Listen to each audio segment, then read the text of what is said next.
ഞങ്ങളധികമായി സ്നേഹിക്കുന്ന വാത്സല്യ പിതാവേ, കൊച്ചാ നല്ല സമയത്തെ ഓർത്തുകൊണ്ട് വാഴ്ത്തുന്നു, സ്തുതിക്കുന്നു, സ്തോത്രം ചെയ്യുന്നു. കർത്താവേ, നീ നല്ലവനും നീ മതിയായവനുമായിരിക്കാലും നമുക്ക് സ്തോത്രം. ദൈവമേ, ഇത്രത്തോളം ഞങ്ങളെ നടത്തിയല്ലോ, ഞങ്ങളെ പരിപാലിച്ചല്ലോ, സൂക്ഷിച്ചല്ലോ. ദൈവത്തിൻ്റെ കരുണയ്ക്കായി സ്തോത്രം, നിൻ്റെ പരിപാലനത്തിനായി സ്തോത്രം, നിൻ്റെ സ്നേഹത്തിനായി സ്തോത്രം. ഞങ്ങളെ കർത്താവ് നടത്തി വന്ന വിധങ്ങൾക്കായി സ്തോത്രം, ചെയ്ത എല്ലാ ഉപകാരങ്ങൾക്കാകെ സ്തോത്രം. യേശുവേ, നന്മയും കൃപയും തന്ന് ഇത്രത്തോളം ഈ മരുഭൂമി പ്രയാണത്തിൽ, മരുഭൂമി യാത്രയിൽ ഞങ്ങൾ താളടിയായി പോകാതെ, വീണു പോകാതെ, നശിച്ചു പോകാതെ, തകർന്നു പോകാതെ ഇന്നത്തെ ഒരു ദിവസം കൂടി കാണുവാൻ ദൈവം ഞങ്ങൾക്ക് ജീവനും ബലനും ദീർഘായുസ്സും തന്നതിനായി സ്തോത്രം. കേരളത്തിലും ഇന്ത്യയിലും ഇന്ത്യക്കുള്ളിലുമായിരുന്ന് അനേക മലയാളികൾ ഇന്ന് പ്രാർത്ഥന ഉണ്ട് കർത്താവെ. അവരുടെ കുടുംബങ്ങൾ, അവരുടെ ഭവനം, അവരുടെ ജോലികൾ, അവരുടെ ശരീരങ്ങൾ, അവരുടെ ജീവിതത്തിൽ കാണുന്ന എല്ലാ വിഷയത്തിൻ്റെ മുഖത്തും കർത്താവിൻ്റെ വലിയ കരം വലിയത് പ്രവർത്തിക്കണമെന്ന് യേശു ക്രിസ്തുവിൻ്റെ നാമത്തെ പ്രാർത്ഥിക്കുകയാണ്. കണ്ണുനീരോട് രോഗികളായി ഭാരപ്പെടുന്നവരുണ്ട്, ജോലിയില്ലാത്തവരുണ്ട്, കുഞ്ഞുങ്ങളുടെ വിവാഹങ്ങൾ തടസ്സമായവരുണ്ട്. ഇത്രയും കാലങ്ങൾ പ്രാർത്ഥിച്ചും ഒരു മറുപടി ലഭിക്കുന്നില്ല. അനേകർ പലയിടത്തിൽ പ്രാർത്ഥിക്കുന്നു, നിന്റെ കുഞ്ഞുങ്ങൾ കരയുന്നു, ഒരു മറുപടിയും ലഭിക്കാതെ ദിവസം തോറും അന്ധത പിടിച്ച് കർത്താവെ കരിന്തിരി എറിയുന്നത് പോലെ മങ്ങി എരിഞ്ഞുകൊണ്ടിരിക്കുന്ന ഓരോ ഭവനങ്ങളും, തകർന്നുകൊണ്ടിരിക്കുന്ന കുഞ്ഞുങ്ങൾ, നശിച്ചുകൊണ്ടിരിക്കുന്ന കുഞ്ഞുങ്ങൾ, കൈവിട്ട് പോയിക്കൊണ്ടിരിക്കുന്ന കുഞ്ഞുങ്ങൾ, പാപത്തിലും ശാപത്തിലും മുഴുകിക്കിടക്കുന്ന കുഞ്ഞുങ്ങൾ ഈ പ്രാർത്ഥന മൂലമായി രക്ഷിക്കപ്പെടുവാൻ, മാനസാന്തരപ്പെടുവാൻ, മടങ്ങി വരുവാൻ, വിടുതൽ പ്രാപിക്കുവാൻ എൻ്റെ കർത്താവ് സഹായിക്കണം. ഈ പ്രാർത്ഥന ഓരോരുത്തർക്കും അനുഗ്രഹമായി, ആശ്വാസമായി, കർത്താവ് ഒരു വിടുതലിന്റെ പ്രാർത്ഥനയെ കാണുവാൻ ദൈവം സഹായിക്കണം എന്ന് അപ്പച്ചന്റെ നാമത്തെ പ്രാർത്ഥിക്കുന്നു, കരങ്ങളെ കേൾപ്പിക്കുന്നു. അതിനെ എത്രത്തോളം ബലപ്പെടുന്നതിനായി സ്തോത്രം. ഇങ്ങനെ ഒരു അതിരാവിലെ സമയത്ത് ഞങ്ങൾ കാണുവാൻ ദൈവം ഒരു കൃപ തന്നല്ലോ. ഇന്ന് പകൽക്കാലം നിന്റെ കുഞ്ഞുങ്ങൾ പോകുന്നിടത്ത് വരുന്നിടത്തെല്ലാം നിന്റെ കൃപയിരിക്കണം. അവരെന്തൊക്കെ ചെയ്യുന്നോ അവിടെ എല്ലാം നിന്റെ പ്രവൃത്തി, അവർ ചെയ്യുന്ന ഓരോ പ്രവൃത്തിയുടെ മുഖത്തും, ജോലിയുടെ മുഖത്തും, അവിടെ എല്ലാ വിഷയത്തിൻ്റെ മുഖത്തും നിന്റെ കരമിരിക്കണം. കുഞ്ഞുങ്ങൾ യാത്രയിലായിരുന്നാൽ അവിടെ ദൈവത്തിന്റെ പരിപാലനം വേണം.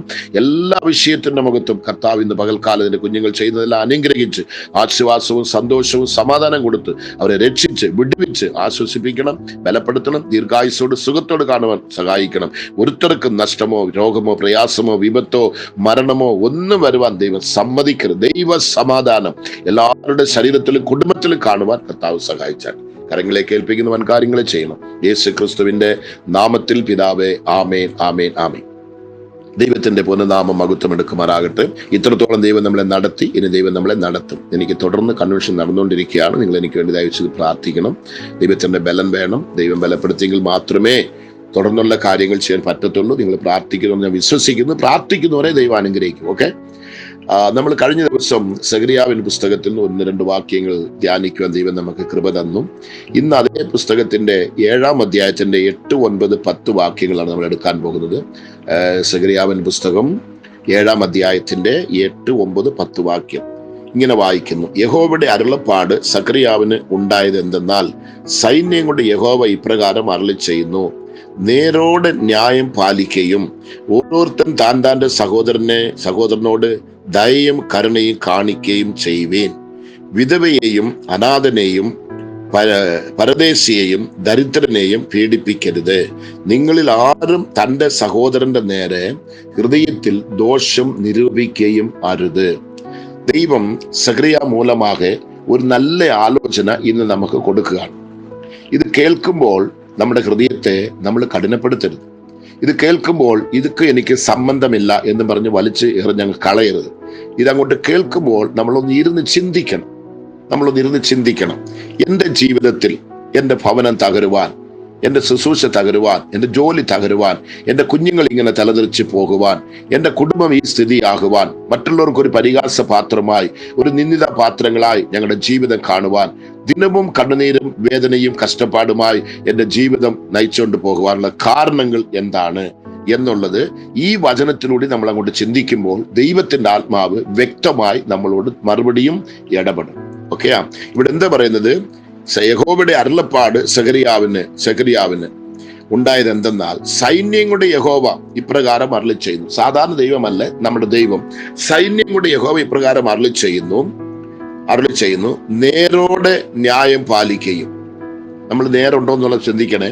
നമ്മൾ ന്യായം പാലിക്കുന്ന നേരോടാണോ? നമ്മുടെ വാക്കുകൾ നേരാണോ? നമ്മുടെ ചിന്തകൾ നേരാണോ? നമ്മുടെ ജീവിതം നേരാണോ? നമ്മുടെ കൊടുക്കൽ വാങ്ങൽ നേരാണോ? നമ്മൾ പ്രസംഗിക്കുന്ന നേരാണോ? പറയുന്ന പ്രവചന വാക്യങ്ങൾ നേരാണോ? ഇതിലൊന്ന് ചിന്തിക്കണം. ചെയ്യുന്നു. നേരോടെ ന്യായം പാലിക്കുകയും ഓരോരുത്തൻ താൻ്റെ സഹോദരനോട് ദയയും കരുണയും കാണിക്കുകയും ചെയ്യുവേൻ. തൻ്റെ സഹോദരൻ പറയുമ്പോൾ നമ്മുടെ ഒരു സഭയെടുത്ത് നോക്കിയാൽ നമ്മൾ പല അപ്പന്റെ അമ്മയുടെ മക്കളാണ്. പല ഗോത്രത്തിൽ നിന്ന്, പല കുടുംബത്തിൽ നിന്ന്, പല ഇടത്തു വന്നവരാണ് ഒരു സഭ. ഇപ്പൊ ഞങ്ങൾക്കെല്ലാം பார்ത്താൽ പല ഭാഷക്കാരുണ്ട്, പല ജാതികളുണ്ട് ഞങ്ങളുടെ എല്ലാ സഭയിൽ. ദൈവത്തിന് സ്തോത്രം. മുസ്ലിംസ്, ഹിന്ദുസ് എല്ലാം പലവിധപ്പെട്ട മക്കളാണ് ഞങ്ങൾക്കെല്ലാം വരുന്ന മക്കൾ. അപ്പൊ നമ്മളൊരു സഭയ്ക്ക് വന്നതിന് ശേഷം ഒരപ്പന്റെ മക്കളായി, ഒരു അമ്മയുടെ മക്കളായി നമ്മൾ മാറുകയാണ്. ഒരു ശരീരത്തിന്റെ അവയവമായി മാറുകയാണ്. ഒരപ്പമാണ് നമ്മളോട് മുറിച്ചങ്ങോട്ട് കഴിക്കുന്നത്. ഒരു പാത്രത്തിൽ നമ്മൾ പാനം ചെയ്യുന്നു. ഒരു വീട്ടിലേക്കാണ് നമ്മുടെ യാത്ര പോയിക്കൊണ്ടിരിക്കുന്നത്. ഒരപ്പനെയാണ് നമ്മൾ വിളിക്കുന്നത്. ആ ദൈവത്തിന്റെ ആലോചന നമ്മൾ അനുസരിച്ച് അപ്പോൾ നോക്കുമ്പോൾ അവിടെ പല ജാതികൾ വന്നാലും, പല കൂട്ടം വന്നാലും, പല ഗോത്രം വന്നാലും, പല ഭാഷക്കാർ വന്നാലും, ആ ഭവനത്തിൽ വന്നതിന് ശേഷം ഒരപ്പന്റെ അല്ലെ ഒരു ശരീരത്തിന്റെ ഒരു അവയവമായി നമ്മൾ അങ്ങ് മാറുകയാണ്. അപ്പൊ അതിനകത്തുനിന്ന് പല പ്രശ്നങ്ങളുണ്ട്. ഇവൻ ജാതി ഇങ്ങനാണ്, അവൻ പഠിച്ചവനാണ്, പഠിക്കാത്തവനാണ്, ഇവൻ വലിയ പണക്കാരനാണ്, ഇവൻ സാധുവാണ്, ഏഴയാണ്, ഇങ്ങനെ പല രീതിയിൽ നമ്മുടെ സഭകളിനകത്ത് ഒത്തിരി വ്യത്യാസങ്ങളുണ്ട്. അവരുടെ ജാതിയോട് അങ്ങ് ചേരും, മറ്റുള്ളവരെ വെറുക്കും, ഇങ്ങനെല്ലാം ഉണ്ട്. പണക്കാരോട് ചേരും, സാധുക്കളെ അങ്ങ് വെറുക്കും. ഇങ്ങനെ ഒത്തിരി സഭകളിൽ നമ്മൾ കാണുന്നുണ്ട്. കുടുംബത്തിലും ഇതുണ്ട്. കുടുംബത്തിലെ സഹോദരനകത്ത് ഒരുത്തൻ നന്നാകുന്ന മറ്റൊന്നും ഇഷ്ടപ്പെടുന്നില്ല, ഒരുത്തൻ തകർന്നു കിടന്നാൽ തിരിഞ്ഞാരൊന്നും നോക്കുന്നില്ല. ഇങ്ങനെ കുടുംബത്തിലും സഹോദരനകത്ത് ഇതുണ്ട്. അപ്പന്റെ അമ്മയുടെയും പ്രോപ്പർട്ടി, സ്വത്ത് നമ്മൾ അങ്ങോട്ട് പങ്കിടുമ്പോൾ അവിടെ പലവിധപ്പെട്ട പ്രശ്നമാണ് ഉണ്ടാകുന്നത്. അത് കേസും വഴക്കമായി പോകുന്നു. എത്രയോ കോടി കണക്കിന് ഒരുപാട് പ്രോപ്പർട്ടികൾ കുഞ്ഞുങ്ങൾ അനുഭവിക്കാൻ കഴിയാതെ കോർട്ടിൽ കേസ് നടന്നുകൊണ്ടിരിക്കുകയാണ്. അതിനുവേണ്ടി ലക്ഷങ്ങൾ പണങ്ങൾ നമ്മൾ വാരി ചെലവഴിക്കുന്നു. ഒരു സമാധാനവുമില്ല. അപ്പൊ ഈ കേസിന് അങ്ങോട്ട് പോകുമ്പോൾ സഹോദരങ്ങൾക്കുള്ള ഇന്നും പക അങ്ങ് കൂടുകയാണ്. അവനെ കണ്ട കൊന്നു കളയണം എന്നുള്ള ആ കൊലവെറിയാണ് നമ്മുടെ അകത്ത് വരുന്നത്. അപ്പൊ പിശാച് എത്രമാത്രം ഭയങ്കരമായിട്ടാണ് നിങ്ങൾ ചിന്തിച്ചു നോക്കണം. അയലോക്കക്കാരനും നമുക്ക് വഴക്ക്, സഹോദര സ്നേഹം അവിടെ ഇല്ല. ഇങ്ങനെ പല രീതിയിലാണ് പിശാച് നമ്മളെ തകർക്കുവാൻ നോക്കുന്നത്. അപ്പൊ ഇവിടെ നോക്കുമ്പോൾ ഇവിടെ അതുണ്ട്. അതിനാ പറയുന്നത്, ദൈവത്തിന് സ്തോത്രം, യഹോവ ഇപ്രകാരം അരുളി ചെയ്യുന്നു, നേരോടെ ന്യായം പാലിക്കുകയും ഓരോരുത്തൻ താൻ്റെ സഹോദരനോട് ദയയും കരുണയും കാണിക്കുകയും ചെയ്യുവേൻ. ഇതില്ലെങ്കിൽ നമ്മളിപ്പോൾ അത് കൊണ്ടുവരണം. ഒരുത്തോടത്ത് സംസാരിക്കുന്നില്ലെങ്കിൽ ഉടനെ പോയി കൈ കൊടുക്കണം, സംസാരിക്കണം, നിരപ്പ് പ്രാപിക്കണം, സന്തോഷപ്പെടണം. അതിനുശേഷമേ തിരുവത്താഴം എടുക്കാവൂ, അതിനുശേഷമേ പ്രാർത്ഥിക്കാവൂ, അതിനുശേഷമേ വേദപുസ്തകം കയ്യിൽ എടുക്കാവൂ, ദൈവത്തെ വിളിക്കാവൂ. ഇത് നമ്മൾ ഉടനെ ചെയ്യാൻ തീരുമാനിക്കുക. അടുത്തത് എന്ത് പറയുന്നു? വിധവയെയും അനാഥയെയും പരദേശിയെയും ദരിദ്രനെയും പീഡിപ്പിക്കരുത്. ഇത് നമ്മുടെ ജീവിതത്തിലുണ്ടോ നോക്കണം. എത്രയോ പേരുകളാണ് ഈ അനാഥകൾ, സാധുക്കൾ, ഇവിടെയെല്ലാം സ്വത്തുകൾ അടിച്ചു പറിച്ച് മേടിക്കുന്നത്. അവരെ അടിമകളായി വീടുകളിൽ വയ്ക്കുന്നു, അടിമകളായി ജോലി വാങ്ങുന്നു. അവർ കൊടുക്കേണ്ട ശമ്പളങ്ങൾ കൊടുക്കത്തില്ല. അവരെ ഒരുമാതിരി വ്യത്യാസമായി നമ്മൾ അവരുടെ ട്രീറ്റ്മെന്റ് ചെയ്യുന്നു. അത് ഭയങ്കര തെറ്റാണ്. അത് ചെയ്യരുത്. ഇവിടെ പറയുന്നത് കണ്ടോ, വിധവയെയും അനാഥയെയും പരദേശിയെയും ദരിദ്രനെയും പീഡിപ്പിക്കരുത്. നമ്മൾ പെട്ടെന്ന് ഒരു പണക്കാരനായിരിക്കും, അടുത്ത മിനിറ്റ് നമ്മൾ ഒരു ദരിദ്രനാ മാറുന്നതൊക്കെ ഒരു മിനിറ്റ് മതി. നമുക്ക് വീട്, സ്വത്ത്, സുഖം എല്ലാം കാണുമായിരിക്കും. നാളെ ഒന്നുമില്ല, ഒരു പരദേശിയെ പോലെ മാറാൻ ഒരു നിമിഷം മതി. എന്തുമാത്രം പേര് അങ്ങനെ വരുന്നത്. ഞങ്ങൾക്കെല്ലാം ഇവിടെ നോക്കുമ്പോൾ കോടീശ്വരമായി കൊടികെട്ടി പറഞ്ഞ പാർട്ടിയിൽ നിങ്ങൾ റോഡിൽ പിച്ചെടുക്കുന്ന എത്രയും പേര് നമുക്ക് കാണാൻ പറ്റുന്നുണ്ട്. ഇതാണ് ലോകം. അതുകൊണ്ട് ദൈവത്തോട് കളിക്കരുത്, ദൈവത്തിന്റെ വചനത്തിന് ഓപ്പോസിറ്റായി ചിന്തിക്കരുത്, നമ്മൾ പ്രവർത്തിക്കരുത്. ഇതാണ് ദൈവത്തിന്റെ ആലോചന. അവിടെ പറയുന്നത്, നിങ്ങളിൽ ആരും തന്റെ സഹോദരന്റെ നേരെ ഹൃദയത്തിൽ ദോഷം നിരൂപിക്കുകയും അരുത്. ദൈവത്തിന്റെ ഒരു വിധിയാണ്, കട്ടളയാണ്, കൽപ്പനയാണ്. നിങ്ങളുടെ സ്വന്തം സഹോദരങ്ങൾ, സഭയ്ക്കകത്തിരിക്കുന്നവർക്ക് ഒരിക്കലും കൈ കൊടുക്കത്തില്ല, മിണ്ടത്തില്ല, സ്തോത്രം പറയത്തില്ല, തിരുവത്താഴം എടുക്കും, ഒന്നിച്ച് ആരാധിക്കും, ഒന്നിച്ച് കൈയടിക്കും, പക്ഷെ മിണ്ടത്തില്ല. അവന്റെ വീട്ടിലൊരു ഫംഗ്ഷൻ അങ്ങോട്ട് പോകത്തില്ല, ഇവന്റെ ആണ് ഇങ്ങോട്ട് വരത്തില്ല, ചത്താനോട് ചിലർ പോകത്തില്ല. കൂടെ പിറന്നവങ്ങളും അതേമാതിരി തന്നെ. കൂടെ പറഞ്ഞവங்க നമുക്ക് വലിയ കാറുണ്ട്, നമുക്ക് വലിയ ബംഗ്ലാവ് ഉണ്ടെന്ന് പറഞ്ഞുകൊണ്ട് സാധുവിന്റെ വീട്ടിൽ നമ്മൾ പോകത്തില്ല. അത് നമ്മുടെ ജീവിതത്തിലുള്ള വലിയൊരു ബലഹീനങ്ങളാണ്. സഹോദരങ്ങളെ നമ്മൾ പകയ്ക്കുന്നു, സഹോദരങ്ങളെ നമ്മൾ ഒതുക്കി വയ്ക്കുന്നു, സഹോദരങ്ങളെ വേറെ വിധമായി കാണുന്നു. ചിലർക്ക് എന്ന് വെച്ചാൽ താൻ ജീവിക്കണം, തന്റെ ജീവിതം, തന്റെ കുഞ്ഞുങ്ങൾ, തന്റെ ഭവനം നന്നായിരിക്കണം. മറ്റു കൂടെ പറഞ്ഞ സഹോദരങ്ങൾ എങ്ങനെ നശിച്ചു പോയാലും അവനത് തുല്യമല്ല. അവൻ അന്വേഷിക്കുന്നില്ല, കാണുന്നില്ല, കേൾക്കുന്നില്ല. ഏതെങ്കിലും വർഷത്തിൽ ഒരു നാളെങ്കിലും പോയി അവന്റെ ഭവനത്തെ ഒന്ന് കണ്ടേച്ചു വരുന്നില്ല. കാരണം സഹോദരങ്ങൾക്കുള്ള പെരിയ ഒരു പിളർവുണ്ടായിരിക്കുകയാണ്. സഹോദര സ്നേഹികൾ, ഞാൻ ജീവിച്ചാൽ മതി, എന്റെ മക്കൾ ജീവിച്ചാൽ മതി, അങ്ങനെയുള്ള ആൾക്കാർ ഒത്തിരി പേര് ഉണ്ട്. ദയവ് ചെയ്ത് ഇത്, ഞാനും ഒരു മനുഷ്യൻ, എൻ്റെ ജീവിതത്തിൽ അങ്ങനെയുള്ള ബലഹീനങ്ങൾ ഒത്തിരി കാണും. ഞാൻ ഇതങ്ങോട്ട് വായിക്കുമ്പോൾ ഞാൻ തന്നെ പരിശോധിച്ച് എന്നെ ഞാൻ ക്ലിയർ ചെയ്യുകയാണ്. ഇത് നമ്മുടെ ജീവിതത്തിൽ ഒത്തിരി ആവശ്യമാണ്. അതുകൊണ്ട് ദൈവത്തോട് അടുത്തിരിക്കുന്ന കുഞ്ഞുങ്ങൾ, ദൈവത്തിന്റെ ആലോചനയ്ക്ക് വേണ്ടി കാത്തിരിക്കുന്നവർ, ദൈവത്തിന്റെ ഹിതം പ്രവർത്തിക്കാൻ വേണ്ടി കാത്തിരിക്കുന്നവർ, ദയവ് ചെയ്ത് ഇത് കേൾക്കുമ്പോൾ നമ്മൾ തന്നെ അടങ്ങിയിരുന്ന് നമ്മളെ തന്നെ ഒന്ന് പരിശോധിച്ച് നോക്കി, ഇങ്ങനത്തെ കാര്യങ്ങളല്ലോ നമ്മുടെ ജീവിതത്തിൽ ഉണ്ടോ എന്ന് നമ്മളത് അന്വേഷിക്കുമ്പോൾ ദൈവം നമുക്ക് ഇന്നും വെളിപ്പെടുത്തും. നമ്മത് ക്ഷമിക്കണം, അത് കളയണം, ക്ഷമയോദിക്കണം, നിരപ്പ് പ്രാപിക്കണം, ദൈവത്തോട് അടുക്കണം. ഇതുകൊണ്ട് നമുക്ക് ഒരു ദോഷവും വരത്തില്ല. അനുഗ്രഹമല്ലാതെ ഒരു ദോഷവും വരത്തില്ല. അതുകൊണ്ട് അതുകൊണ്ട് വിട്ടുകൊടുക്കുന്ന ക്ഷമിക്കുന്ന ആ ഒരു കാര്യം നമ്മുടെ ജീവിതത്തിൽ ഉണ്ടെങ്കിൽ ദൈവത്തിന്റെ അനുഗ്രഹം നമ്മളെ തേടി വരും. നമ്മുടെ കുഞ്ഞുങ്ങൾ നന്നായിരിക്കും, നമ്മുടെ തലമുറകൾ നന്നായിരിക്കും, നമ്മുടെ ജീവിതം നന്നായിരിക്കും. ഒരു ദോഷവും നമ്മളെ നശിപ്പിക്കാനോ തകരാൻ ദൈവം സമ്മതിക്കത്തില്ല. അങ്ങനെ നമുക്ക് വിട്ടുകൊടുത്ത് പ്രാർത്ഥിക്കാം. ഈ വചനപ്രകാരം അനുസരിക്കുക, മറുപടി വായിക്കുക, ചിന്തിക്കുക, ദൈവസന്നിധിയിലെ സലണ്ടർ ആകുക. ദൈവം നമ്മളെ അനുഗ്രഹിക്കുക. നമുക്കൊന്ന് പ്രാർത്ഥിക്കാം. നിങ്ങളധികമായി സ്നേഹിക്കുന്ന ഞങ്ങൾ വാത്സല്യ നല്ല പിതാവേ, ഈ നല്ല സന്ദർഭത്തെ ഓർത്തിരുവിനെ വാഴ്ത്തുന്നു, സ്തുതിക്കുന്നു, സ്തോത്രം ചെയ്യുന്നു. ഒരു പ്രാവശ്യം കൊണ്ട് അപ്പച്ചന്റെ പാദപീഠത്തിൽ കടന്നു വരുവാനും നിന്റെ കുഞ്ഞുങ്ങൾക്ക് ഈ ആലോചന പറഞ്ഞു കൊടുക്കുവാനും പ്രാർത്ഥിക്കുവാനും ദൈവം തന്ന കൃപകൾക്കായി സ്തോത്രം. ഞങ്ങളുടെ സഭയിൽ, ഞങ്ങളുടെ ഭവനത്തിൽ, ഞങ്ങളുടെ ശരീരത്തിൽ, ഞങ്ങളുടെ ജീവിതത്തിൽ, ഞങ്ങളുടെ സഹോദരങ്ങളുടെ മധ്യയിൽ കർത്താവേ സ്തോത്രം. ഞങ്ങളുടെ ഒരുത്തരുടെയും ജീവിതത്തിൽ ഇങ്ങനെയുള്ള കാര്യങ്ങളൊന്നും ഇരിക്കരുത്. ദൈവത്തിന് ഇഷ്ടമല്ലാത്ത, ദൈവം ഏറ്റുകൊള്ളാത്ത, ദൈവം അംഗീകരിക്കാത്ത, സ്വർഗം വേണ്ട എന്ന് പറഞ്ഞതൊന്നും ഞങ്ങളുടെ ജീവിതത്തിൽ വേണ്ട അപ്പച്ച. ഞങ്ങൾക്ക് ഈ സത്യ വേദപുസ്തകം ഏത് പഠിപ്പിക്കുന്നു അത് അനുസരിക്കുവാനും അത് കർത്താവെ ഞങ്ങൾ കൈക്കൊള്ളുവാനും അതിൻ പ്രകാരം ഞങ്ങളുടെ ജീവിതത്തെ മുന്നോട്ട് നയിക്കുവാനും ഞങ്ങളുടെ കുഞ്ഞുങ്ങൾക്ക് അത് പഠിപ്പിക്കുവാനും പറഞ്ഞു കൊടുക്കുവാനും എല്ലാവരെയും ഞങ്ങൾ സ്നേഹിക്കുവാനും എല്ലാവരെയും സ്നേഹിക്കുന്ന ഹൃദയം ഞങ്ങൾക്ക് ദൈവം തരണമെന്ന് കണ്ണുനീരോടെ ഞങ്ങൾ പ്രാർത്ഥിക്കണം. ഒരുത്തരെയും തള്ളിവെക്കാതെ, ഒരുത്തരെയും മാറ്റിവെക്കാതെ, ഒരുത്തരെയും ഉപേക്ഷിക്കാതെ, ഒരുത്തന്റെയും കുശുമ്പും കുന്നായ്മയും പറഞ്ഞുകൊണ്ട് ഞങ്ങൾ സമയത്തെ നഷ്ടപ്പെടുത്താതെ ദൈവകൃപയിൽ കാത്തിരുന്ന് മറ്റവർക്ക് വേണ്ടി ക്ഷമിക്കുവാനും പ്രാർത്ഥിക്കുവാനും അവരെ താങ്ങുവാനും അവർക്ക് സഹായം ചെയ്യുവാനും ദൈവമേ ഞങ്ങളെ താങ്ങണം എന്ന് ഞങ്ങൾ പ്രാർത്ഥിക്കുകയാണ്. ഇവിടെ നോക്കുമ്പോൾ കർത്താവിന്റെ സ്വരം വിധവ, അനാഥ, പരദേശി, ദരിദ്രൻ ഇങ്ങനെയുള്ള ആൾക്കളെ പീഡിപ്പിക്കുന്നവർ ആരെങ്കിലും ഉണ്ടെങ്കിൽ ദയവീ ചെയ്ത്, അത് വലിയ പാപമാണ്, ഭയങ്കര പാപമാണ്. അവരുടെ പ്രോപ്പർട്ടി മറിക്കുവോ, അവരെ വേറെ വിധത്തിൽ നമ്മൾ കൈയാളുകയോ, അവരെ വേറെ വിധം ട്രീറ്റ്മെന്റ് കൊടുത്ത് അവളെ ദുഃഖിപ്പിക്കുകയോ ചെയ്തുണ്ടെങ്കിൽ അവരുടെ കണ്ണുനീരിന് ദൈവം തമ്പുരാൻ ചുമ്മാ ഇരിക്കത്തില്ല. ദൈവത്തിന് സ്തോത്രം. ഒരു കാലത്തും ദൈവം നമ്മളെ ക്ഷമിക്കത്തുമില്ല. നമ്മുടെ കുഞ്ഞുങ്ങൾ അനാഥയാകുവാൻ എത്ര സമയം വേണം? നമ്മുടെ കുഞ്ഞുങ്ങൾ പരദേശികളാൻ എത്ര സമയം വേണം? നമ്മുടെ സ്വത്ത് സുഖം നശിക്കാൻ എത്ര നേരം വേണം?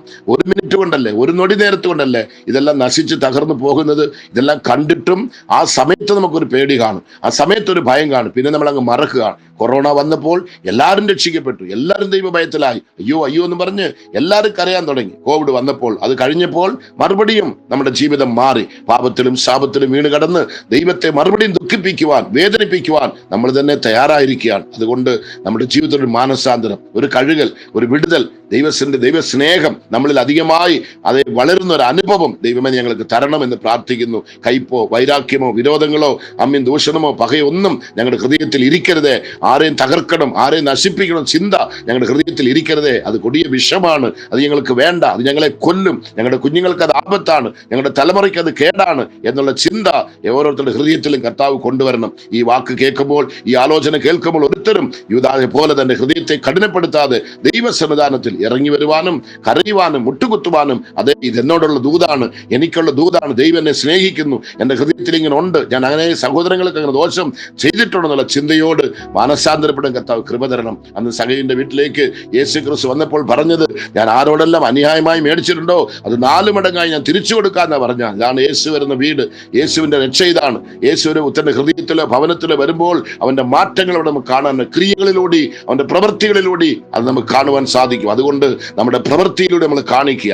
ദൈവത്തിന് സ്തോത്രം. നമ്മുടെ ജീവിതത്തിൽ അത് കാണിക്കുക.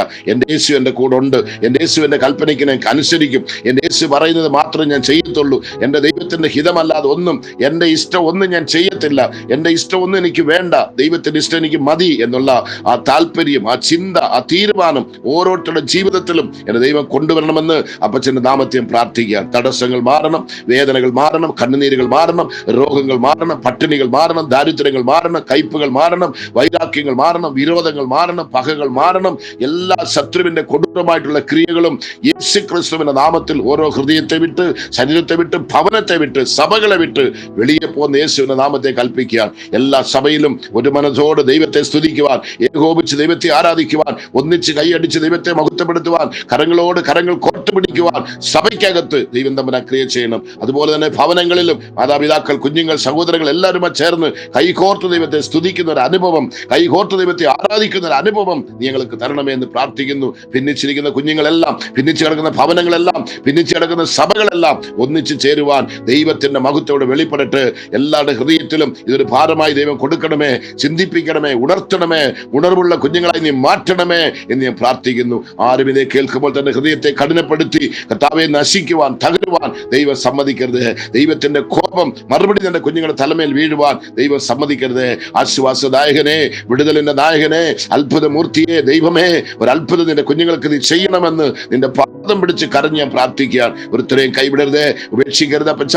ഇത്ര കാലങ്ങളായി പ്രാർത്ഥിച്ചു, അനേകര് പ്രാർത്ഥിക്കുന്നു, ഞാനും കരയുന്നു, ഞാനും പ്രാർത്ഥിക്കുന്നു, ഒരു മറുപടി ഇല്ലല്ലോ എന്ന് കരയുന്ന ഒത്തിരി മാതാപിതാക്കളുണ്ട്. എന്റെ കുഞ്ഞുങ്ങൾക്ക് ഒരു മുന്നേറ്റമില്ല, കുഞ്ഞുങ്ങൾക്ക് ഒരു നന്മയില്ല, ഭവനത്തിലൊരു മാറ്റമില്ല, ഒന്നുകൊണ്ടും ജീവിതത്തിൽ ചേഞ്ച് ഇല്ലാതെ, മാറ്റമില്ലാതെ നരകിച്ചുകൊണ്ട് കിടക്കുന്ന ഭവനത്തിന് ഈ ആലോചന കേൾക്കുമ്പോൾ അയ്യോ എന്ന് പറഞ്ഞിരുന്ന് ചിന്തിക്കുവാൻ, കർത്താവേ തങ്ങളെ ഒന്ന് മറുപടി ഒന്ന് തിരിഞ്ഞു നോക്കുവാൻ, തങ്ങളുടെ ജീവിതത്തെ ഒന്ന് കർത്താവേ ഓരോ അധ്യായങ്ങളൊന്ന് തിരിച്ചു നോക്കുവാൻ എന്റെ കർത്താവ് കൃപ തരണം. ഞങ്ങളെ ക്ഷമിക്കണം, രക്തത്താൽ കഴുകണം, ഞങ്ങളെ കർത്താവേ നിന്റെ വരവിന് വേണ്ടി ഒരുക്കണം. ഒരുത്തരും തകരുവാൻ, നശിക്കുവാൻ ദൈവം സമ്മതിക്കരുത്. ഈ ആലോചന കേൾക്കുമ്പോൾ മറുപടി ദൈവസേന തന്നെ ഒരുക്കി ഊറ്റി പ്രാർത്ഥിച്ച് ദൈവത്തോട് അടുത്തിരുന്നു കൊണ്ട് ഈ കാര്യങ്ങളെ ക്ലിയർ ചെയ്ത് എല്ലാവരും മാനസാന്തരപ്പെട്ട് കഴുകൽ പ്രാപിച്ച് വരവിന് വേണ്ടി പ്രത്യാശയോട് ഒരുങ്ങി നിൽക്കുവാനുള്ള കൃപ ദൈവം തരണം ഞാൻ പ്രാർത്ഥിക്കുന്നു, കരങ്ങളിലേക്ക് ഏൽപ്പിക്കുന്നു. അപ്പൊ ചെന്ന് കേട്ടനായി സ്തോത്രം, അത്ഭുതം പ്രവർത്തിച്ചനായി സ്തോത്രം, സ്തോത്രം, സ്തോത്രം. മഹത്വം തിരുമേനിക്ക് അടിനെയും താഴ്ത്തുന്നു യേശു ക്രിസ്തുവിന്റെ നാമത്തിൽ പിതാവേ, ആമേൻ, ആമേൻ, ആമേൻ. ദൈവം നിശ്ചയം ഈ ആലോചനയിലൂടെ ദൈവം നിങ്ങൾ അനുഗ്രഹിക്കട്ടെ. ഈ പ്രാർത്ഥന മൂലം നിങ്ങൾ അനുഗ്രഹിക്കട്ടെ. നിങ്ങൾ മറ്റുള്ളവർക്ക് ഷെയർ ചെയ്യുക, നിങ്ങൾ എനിക്ക് വേണ്ടി പ്രാർത്ഥിക്കുക. നിങ്ങൾക്ക് മലയാളം തമിഴ് മാറി വരുന്നുണ്ടെങ്കിൽ ഉടനെ എന്നെ അറിയിക്കുക, ഞാൻ നിങ്ങൾക്ക് അത് ക്ലിയർ ചെയ്ത് തരാം. Okay, thank you. God bless you.